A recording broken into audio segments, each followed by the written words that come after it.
guys. Listen, I'm here. It's your boy King Graves. If you're new here, we do a lot of different things. We do a lot of reviews. We watch a lot of trailers. We watch a lot of shows. We play video games. We do it all. So, welcome in. If you guys are just joining us, make sure you watch the other two review videos that I'm doing of Daredevil, because this show is amazing. It is crazy. But make sure you guys subscribe, hit the like button, hit the bell notification when I'm posting new videos, and drop some comments below. But we're going to hop right in, bro. Man, that's all I can say. This show is getting better and better throughout the episodes here. We're on episode 3. So right now, I knew we all know this is going to happen, especially in the Daredevil shows. They do it in the Netflix shows too. We're getting more into the court drama, which is really cool. And the suspense is there. I was on the edge of my seat. You'll probably see it in a bunch of the shorts that I'll be posting. Like I said, I'm going to try and post those in order for you guys and probably make a playlist. I might have already messed up and didn't put them in a playlist, but I'm going to try and do that and put them in a playlist for everyone. So that way it makes it easier for you guys to go back and maybe see some shorts on pivotal parts that I took. I'm thinking that might be a little easier than me watching it, editing the reaction to watching it, but who knows? If you guys want that to change, please put it in the comments as well. But man, definitely a court drama. Matt took that. I don't even know what that is. I think he was a part of the DA, like all that other stuff. Like he was a high profile lawyer. He took him to house. But it sucks that the defendant, they got to the defendant, and it would have been easier. Of course, it's not going to be that easy, but it would have been easier if he could have been up there testifying, and it would have just made Matt's life a lot easier. But it sucks that he had to reveal Hector's identity as the White Tiger, and of course that one cop is trying to stop his PI that he hires, and good old bait and switch. They did a great job. But yeah, man, it sucks, man, and it's not a lot to talk about with this episode, because like I said, it's majority of court drama. Matt's trying to sway them so that way he's like, he is a good guy, and he's trying to tell them like he is true.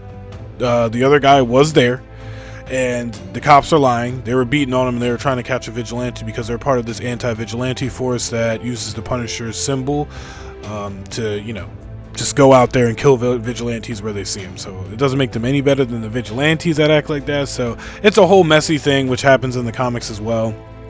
And I think that in the next episode is probably going to be when Matt meets up with the Punisher and tells him about what happens. I'm curious if they took Hector's amulet, though.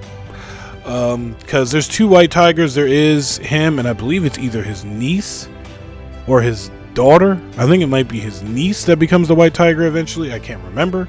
Unless they switched up and maybe his wife takes up the mantle or something like that. That'd be kind of cool as well. But his suit was awesome. I kind of wanted to see him in action.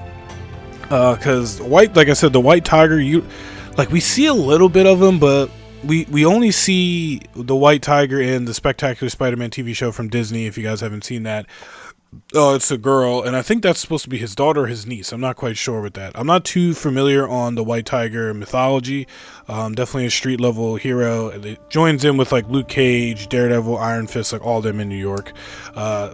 Also sucks that the Defenders didn't do good, and also that we couldn't have them in like more around in New York. They're rebuilding this whole thing for it, so there it is. But yeah, it's definitely getting more court drama, and I get down with that. I like that. Give us a little bit of a break from the drama, even though the gangs are fighting, which I feel like always happens, and Kingpin says it himself.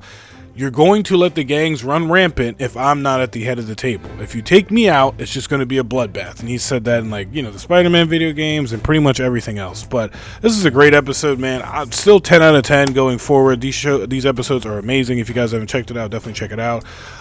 Like I said, we're trying to figure out a new formula for how we're going to review these shows.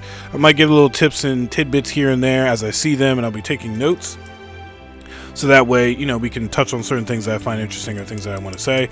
Such as like when BB goes to talk to Fisk, and he's going to be saying, hey, we don't like vigilantes and blah, blah, blah, to give his statement to fight back against Matt. We saw it on the end of the show when he kind of looks at the TV and he's pissed at Matt. I'm pissed at Hector for going out the next night, bro. That night he went back out.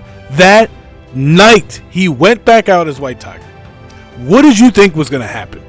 Like, they know you're White Tiger. They're going to be looking for you. They're going to try and kill you. So why go back out? Oh, that made me mad. And that's how you know it's a good show, when it internally makes you mad. So Matt's gonna have to deal with that come next episode, and I know he's going to be pissed. He's probably gonna think Fisk has something to do with it, so who knows? He might meet with Fisk. We'll see. But the show's picking up. Amazing. Thank you, Disney, for bringing this back. Thank you, Charlie Cox, for coming back. Vincent D'Onofrio, the whole cast. Like, this is great, man. This is a great show. Disney Plus shows have been, I want to say they've been struggling a little bit ever since WandaVision, which was great. Moon Knight was pretty good. But this show, 10 out of 10. Just like WandaVision, every week was a 10 out of 10 for me. I loved it, and I can't wait for more.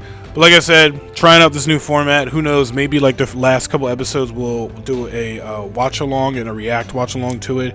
Just because that cuts down on the editing time, like I said. It just lets me put more out for y'all, and then we can talk about it as well. But who knows? If you guys like me watching and reacting to them more, let me know. We did that for Creature Commandos. That's also on the YouTube. So if you guys like that, let me know. We'll switch back and forth. I'm at the mercy of you guys. And like I said before, make sure you like, comment, and subscribe. If you comment, I'm going to be trying to reach out to more companies to get you guys free tickets to things. Like I said, Thunderbolts is coming up. Who knows? We get enough comments, we get enough likes, we get enough follows, we'll be able to get more things going. And also, we'll be able to have these studios maybe reach out to me and be like, hey, here's free tickets to whatever. Just tell them it's the Regal code, and they go out and they can go watch the movie, whatever it is, whatever's in your time zone, and whatever you guys can do. But hey, it's been fun, man. Definitely go watch Daredevil Born Again. It's amazing. This is why I do the reviews. I don't want to take away from any of the viewership over there. It makes it a lot easier just to do it this way instead of like reacting to it. And I feel like, you guys don't want to go back and watch it. But amazing. I will catch you on the next one. God dang it, White Tiger. Jeez.